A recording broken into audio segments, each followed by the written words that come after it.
Leitura do livro A Pequena Flor do Campo, psicografado por Luiz Gonzaga Pinheiro. Capítulo 14. Tecnologia de ponta.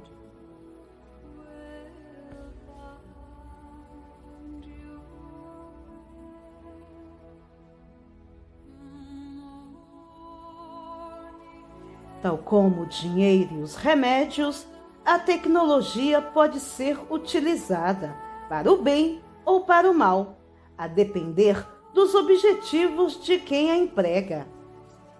Causa admiração a algumas pessoas o uso de tecnologia por desencarnados, somente porque esquecem de que espíritos são homens despidos da vestimenta carnal. E tudo quanto aprendem na terra, conservam e aprofundam no plano espiritual. Este oferece tudo quanto existe naquele, com uma parcela a mais, por conta da facilidade em pesquisar e aprender, mais tempo disponível para se dedicar ao trabalho, maior rapidez na locomoção, menos entraves pela ausência de um corpo carnal, dentre outras vantagens. Que fica certo o leitor da existência no plano espiritual de universidades, laboratórios, fábricas, armamentos, prisões, hospitais, máquinas voadoras, enfim, tecnologia de ponta, cuja ponta está muito além da nossa imaginação e compreensão.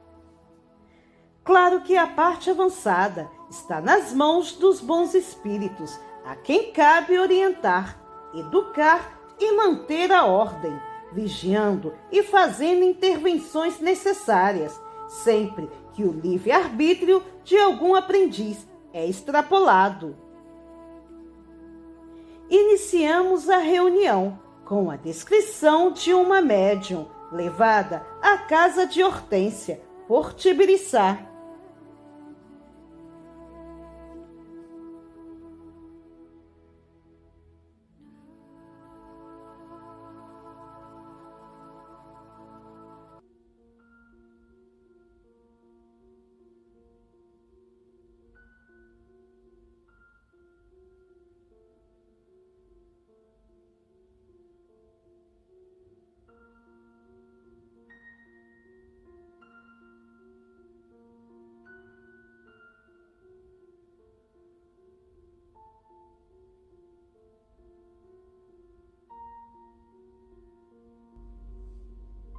Vejo que uma equipe especializada em informática está trabalhando no local.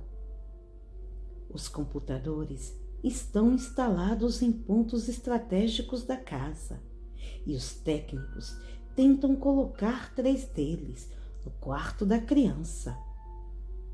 Sinto que não é gente do nosso lado, pois escuto o chefe da equipe dizer que o chip colocado no cérebro da menina já está funcionando. Que de agora em diante, mesmo em vigília, ela poderá ver e sentir com o entendimento de um adulto, perdendo assim a vantagem do refúgio na carne.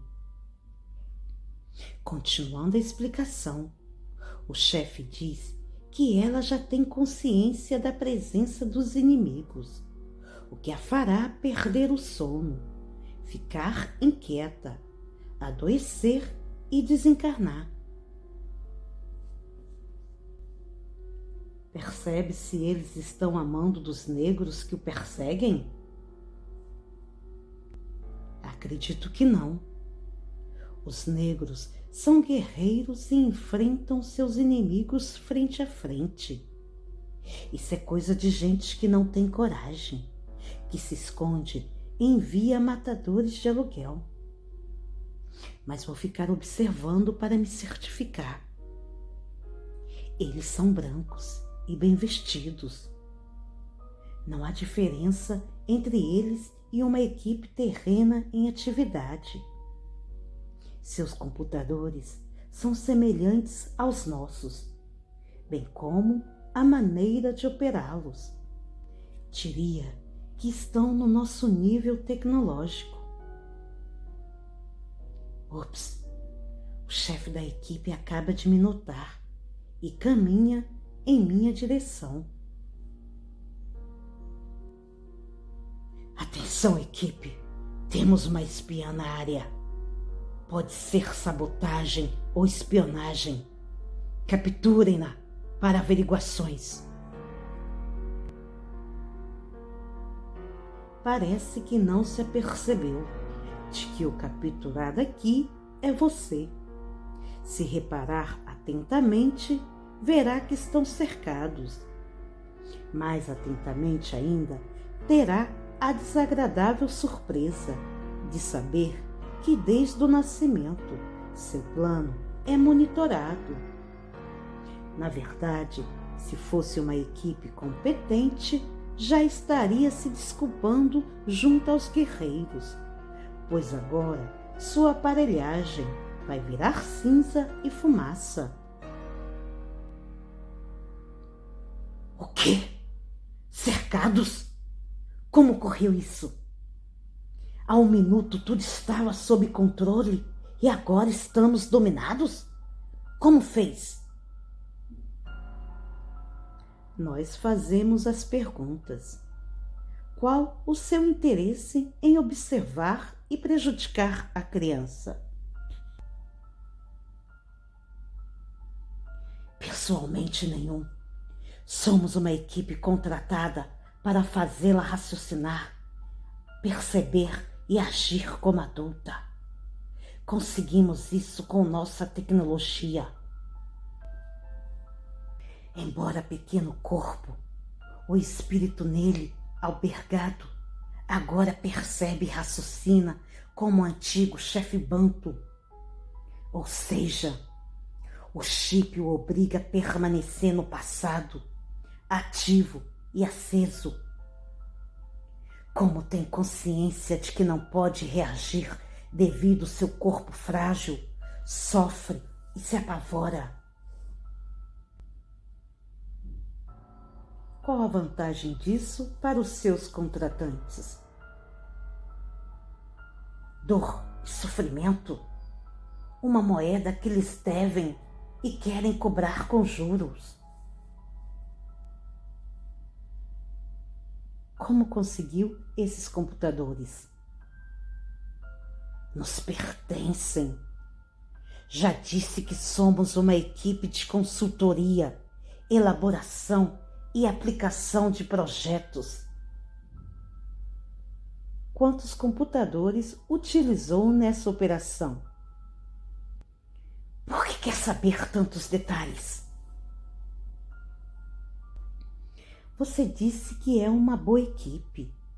Quero averiguar seu potencial ofensivo e a capacidade de reação. Uma boa equipe não comete falhas primárias.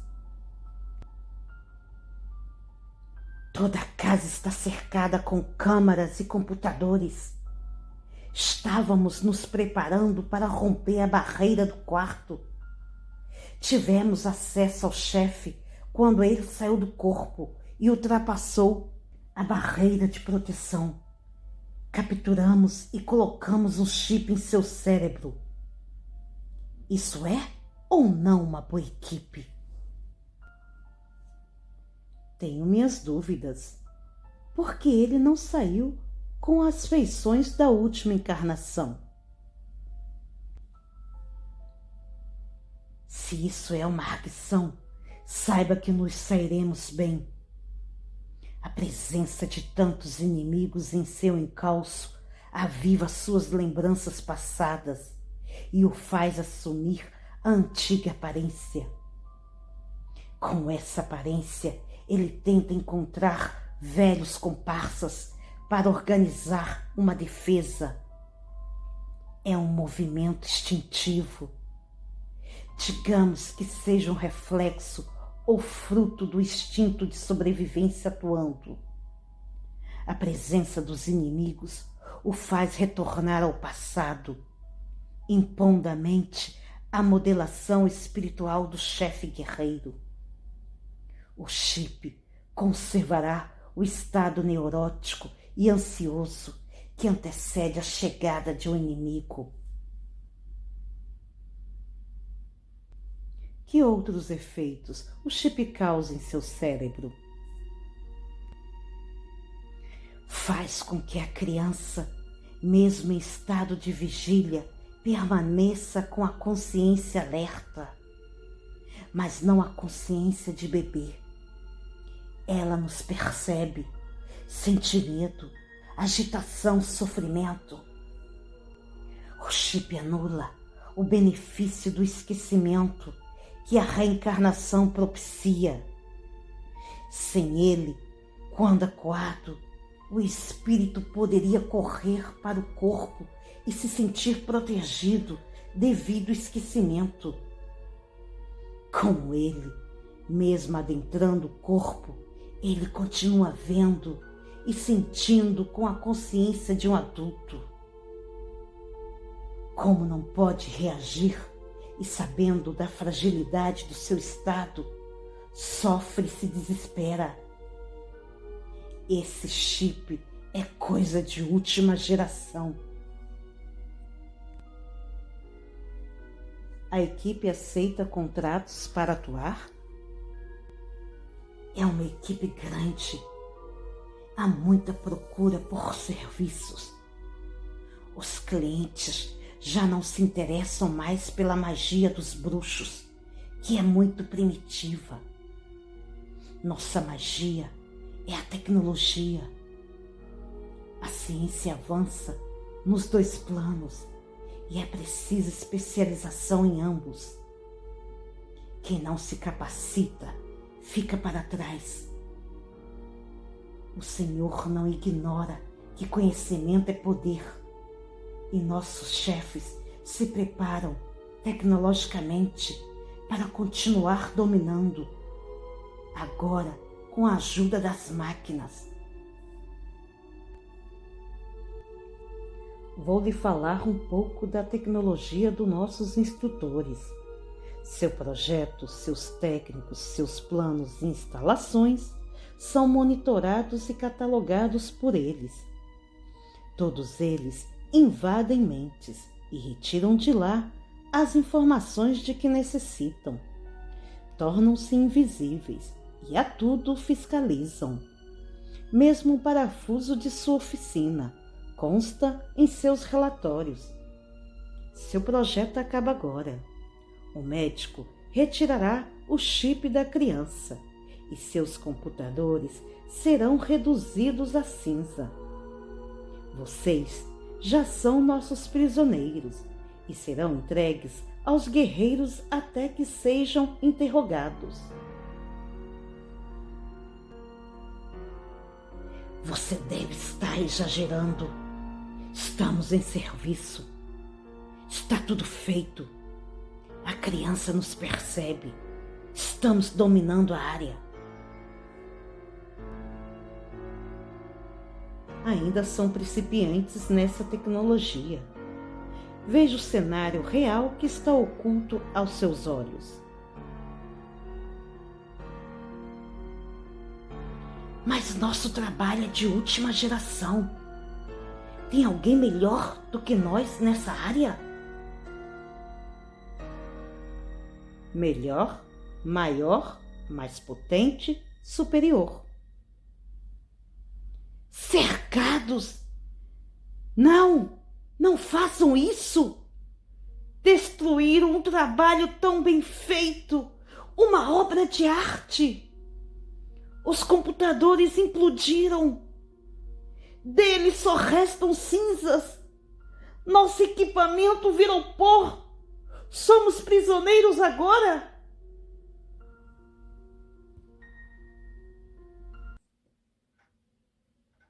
Sim, mas serão tratados com decência.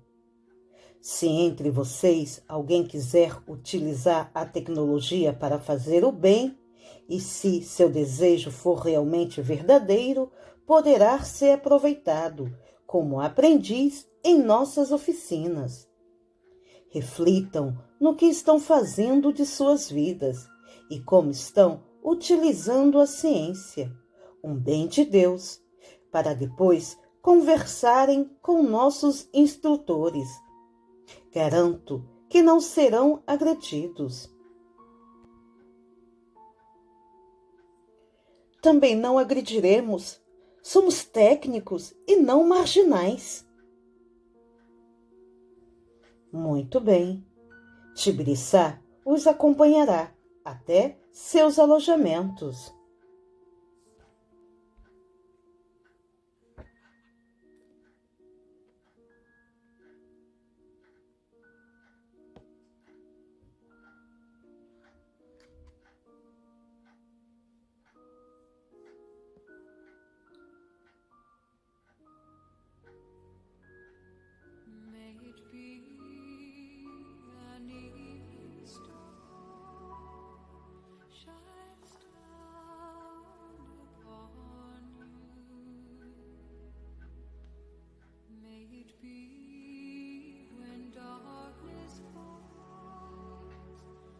Há dias que Margarida vinha sonhando, e mesmo em vigília, sentindo a presença de um guerreiro muito alto, atlético, armado com escudo e lança, tentando com ela se comunicar através de um dialeto africano. A mente desse guerreiro estava centrada na África, nos tempos em que foi chefe de sua tribo, e Matilde, agora Margarida, sua mulher. Sua fixação era resgatá-la a qualquer custo. O diálogo com ele não foi fácil, devido estar séculos atrasado com relação ao progresso atingido pela civilização.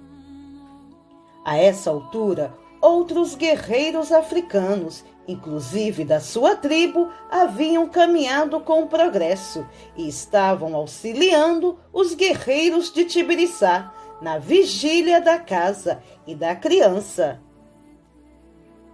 Rondando a casa, ele foi capturado. Mas apesar de ter a mente fixa no resgate da mulher e na vingança do seu inimigo, agora filho dela, ele jamais reagiu contra seus irmãos de cor. Ele não entendia como um irmão pode se voltar contra outro, e nem lhe interessava se sua mulher agora tinha outro marido. Isso ele não aceitava. Estava fossilizado no passado, nas tradições de sua tribo, congelado no tempo. Mas a evolução é como um rio caudaloso que leva tudo à sua frente, mesmo o monte mais resistente. Que se esconda o insistente nas ideias mais estranhas, que se agarre o persistente ao seu arsenal de manhas. A evolução não tem tranca. Que se acorrente o mais teimoso, por fobia do moderno, e mumifique-se o tinhoso nas profundezas do inferno. A evolução o arranca. Aquele era o dia dele. Bem que estes versos, por seu aroma folclórico, poderiam constar nas cantigas de rua da minha terra, o Ceará.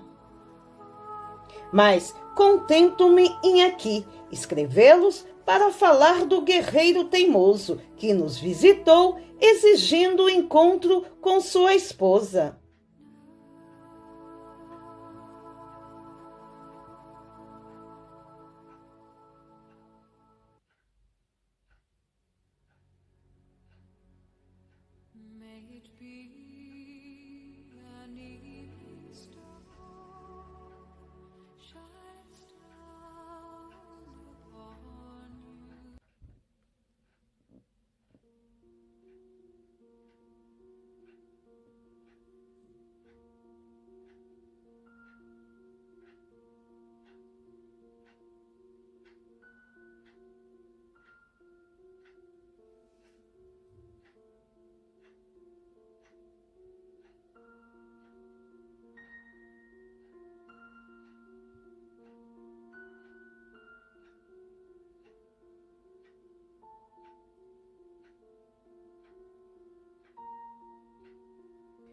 Vejo que alguns guerreiros negros acompanham o outro, que se destaca pelo seu corpo atlético.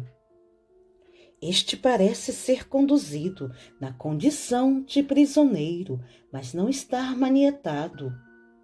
Seu aspecto é primitivo e contrasta com os guerreiros que o escoltam, pois estes já demonstram hábitos mais civilizados. Ele está irredutível em sua exigência, embora não reaja contra seus irmãos de cor. Seu alvo é a mãe da criança. Sinto como se meu corpo aumentasse de volume.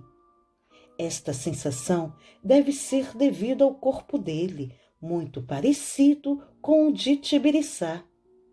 Ao mesmo tempo em que me assusta pelo seu porte, sinto que respeita seus irmãos negros, e isso me tranquiliza. Ele se aproxima de mim.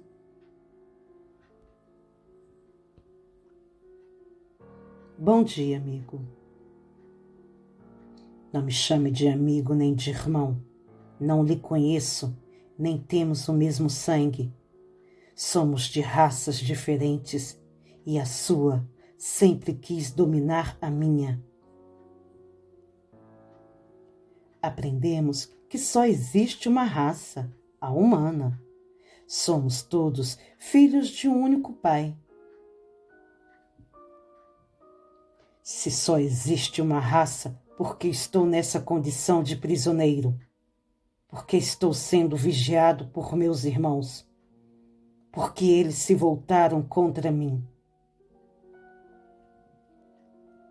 Precisamos resolver nossas diferenças na calma, com conversa educada. Você estava querendo invadir uma casa alheia, e isso não é permitido em nossas leis. Que casa alheia que nada! Lá mora minha mulher que agora vive pajeando aquele demônio que me assassinou. Estou no meu direito de reclamá-la, pois me pertence. Deve obediência a mim. Onde já se viu uma mulher se voltar contra o marido e se juntar com o inimigo de sua tribo? Nem você, nem esses anjos brancos de candura vão me fazer desistir dela. Precisamos baixar o tom da voz. Nesse ambiente, a voz alta provoca dor na cabeça. Portanto, amigo, vamos manter a calma e resolver isso sem maiores complicações. Falo como quero. A mulher é minha. Tenho todo o direito de invadir e levá-la comigo. E se não fiz isso até agora, foi por respeito aos meus irmãos que a estão vigiando. O que fizeram com eles? Eram valentes e agora vigiam criança. Que aconteceu com a bravura dos meus guerreiros? Foram transformados em mulheres? Seus irmãos aprenderam coisas novas e sábias. Não querem feri-lo, mas não permitirão que ataque uma mulher ou uma criança. Isso não é valentia. Eu jamais atacaria minha mulher, já ele eu não garanto. É uma peste que apodrece tudo em que coloca a mão.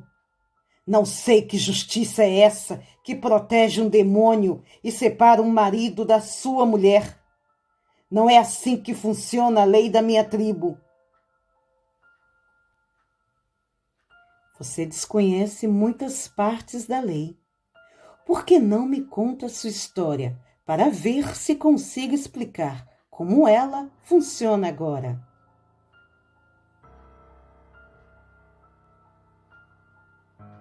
Vou lhe contar o que vi e ouvi desses brancos. Eles tiraram essas informações da minha cabeça. Éramos chefes de tribo na África. Um dia eu roubei a mulher dele e a matei. Com o tempo me arrependi e procurei meu inimigo naquela mesma vida para fazer um acordo de paz. Ninguém atacava ninguém. Ele aceitou a proposta, mas logo que dei as costas, fez pior comigo. Matou a mim e a minha mulher. Hoje os encontrei, a ele e a mulher, sendo mãe e filha. Como pode ser uma coisa dessas?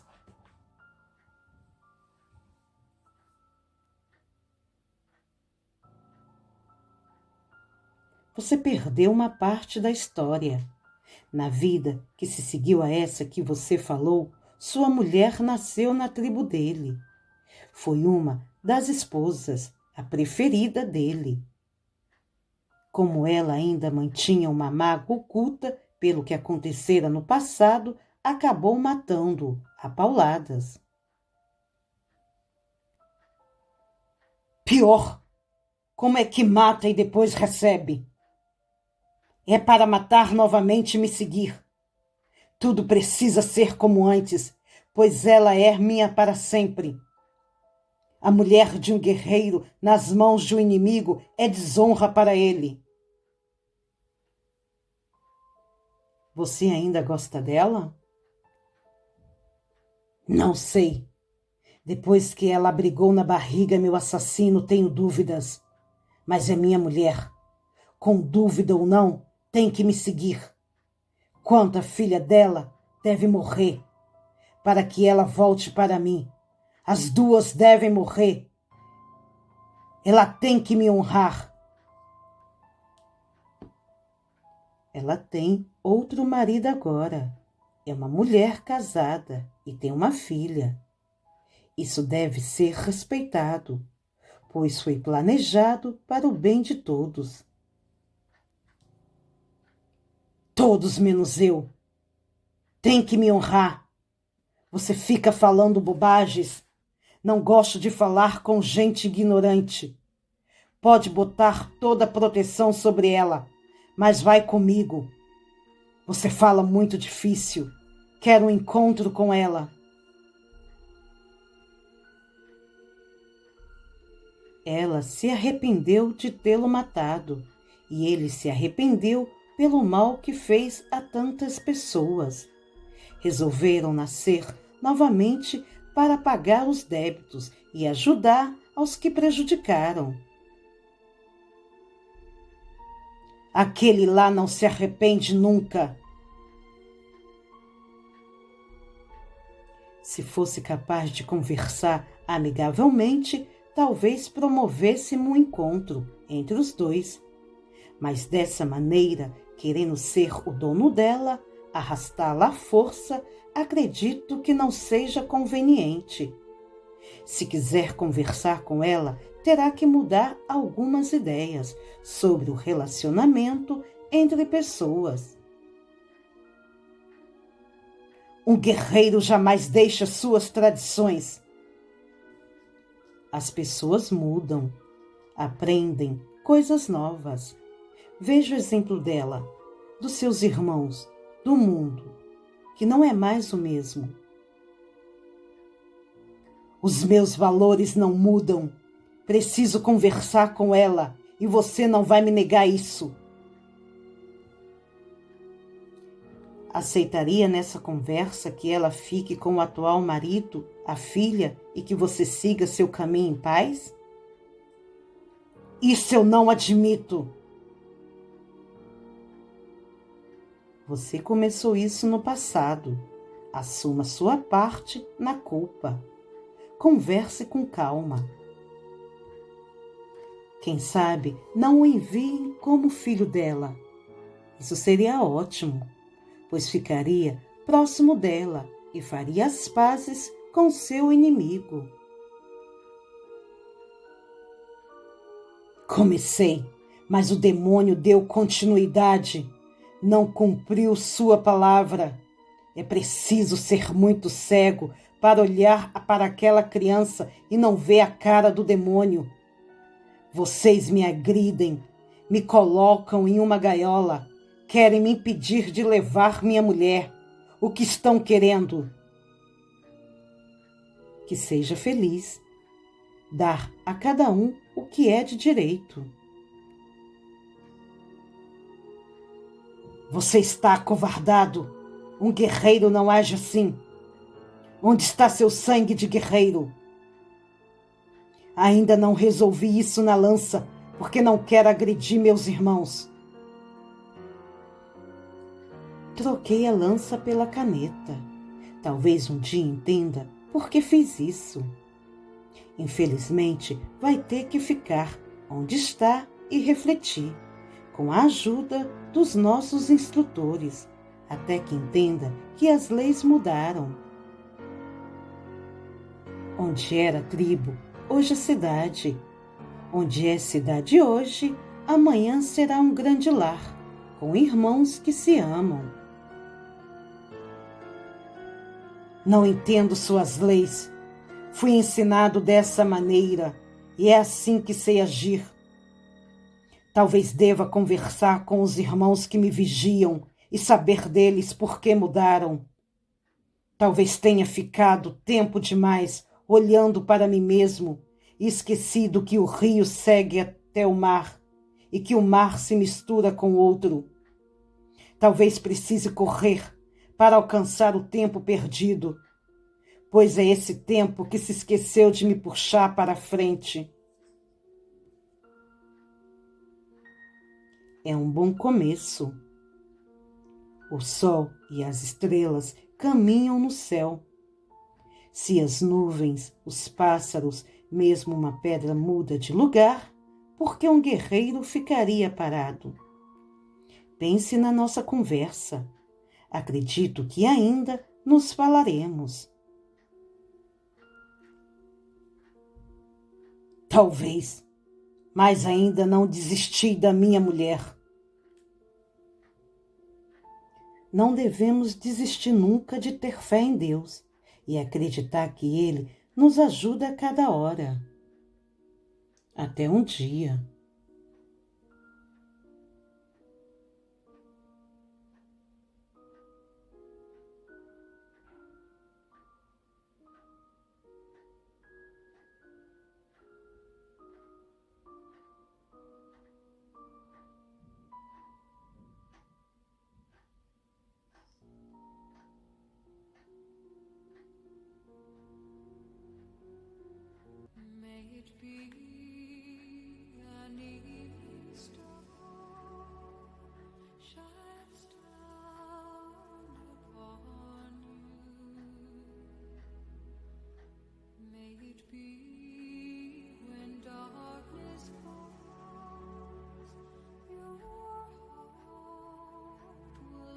O guerreiro teimoso voltou com seus irmãos de cor para seu alojamento, enquanto eu deveria ainda dialogar com 2 outros perseguidores de Hortência, que felizmente desistiram da vingança após recuperarem a visão.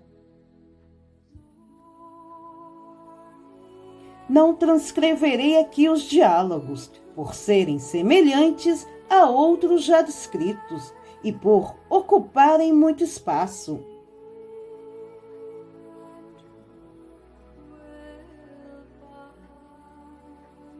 Daqui por diante, transcreveremos apenas os diálogos mais importantes, a fim de que o leitor tome ciência através da doutrinação, do andamento, do emaranhado e da conclusão de dramas pessoais dentro da tragédia coletiva. Veio a prece final, toque de clarim anunciando mais uma oportunidade de serviço aproveitada. Feliz quem não a desperdiça. É a única moeda válida no país aonde iremos depois da desencarnação.